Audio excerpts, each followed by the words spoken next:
ये आपने को नहीं रखना। हाँ बस मेहरबानी करना किधर मार्केट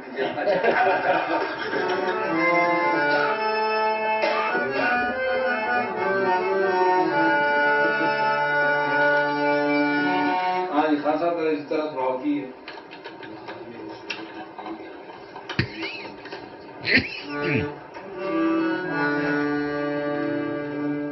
पुराने याद है तो उस्ताद से के लोग अताई लोग आएंगी ये अताई तो पूरी दुनिया च जी कोई वाकफ नहीं है इस बात को पूरी पुराने तो माशाअल्लाह खानदानी काम में तुसी तो देखो बड़ो